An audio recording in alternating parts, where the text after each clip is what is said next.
The Mercenary Guild Hall on Korath Station was always loud, filled with grizzled veterans from every corner of the galaxy. War was their business, and contracts were their lifeblood. The stronger the enemy, the higher the pay. So when the guildmaster strode in with a datapad announcing a new contract, the hall fell into silence. "A high-value target," he said, mandibles clicking. "Single individual. Elimination order. The client is offering triple standard rates." Excited murmurs filled the air. Triple rates meant the target was dangerous, influential, or both. The mercenaries leaned forward, eager to know who their prey would be. The guildmaster paused dramatically before displaying the holo. A tall figure appeared, bipedal, lean, unarmored. A simple human. At first, confusion spread through the room. Then silence. The Krogan commander who had fought across 3 star systems stood up, folding his massive arms. "A human." The guildmaster nodded. "Designation: Marcus Kane. Planet of origin: Earth. Current location: Fringe Colony Valora 9. Do not underestimate him.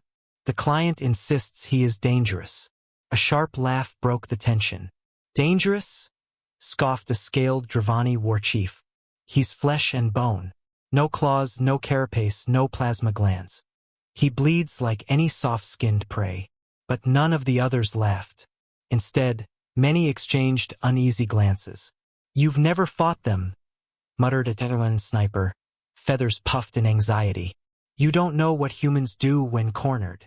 The Dravani sneered. "Stories, myths, nothing more." The Techarwanen's eyes narrowed. "I've seen it. Years ago, on Vano's Ridge, we ambushed a Terran squad. Outnumbered them 3-1. Should have been easy. But they didn't break. They didn't run. They charged. Every last one of them. Half my unit died before we even understood what was happening. I survived only because they chose to let me live." The hall grew quiet. Another mercenary, a Yuln heavy gunner, spoke up. "Same with my brother. His company was hired to raid a Terran mining outpost. They never came back.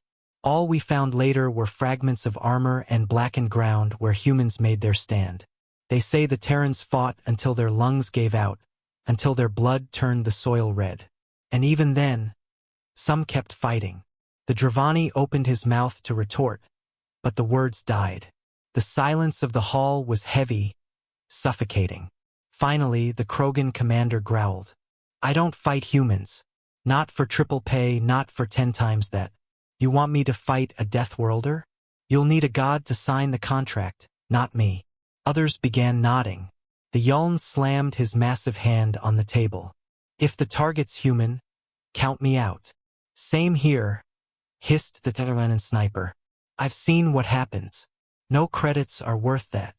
"I won't fight a species that makes war their second nature," muttered another. The guildmaster looked around in disbelief. "You're mercenaries. You've slain warlords, toppled empires. I won't fight a species that makes war their second nature," muttered another. The guildmaster looked around in disbelief. "You're mercenaries. You've slain warlords, toppled empires. And you refuse one human." The Krogan's eyes burned. "Because humans don't just fight wars. They become them."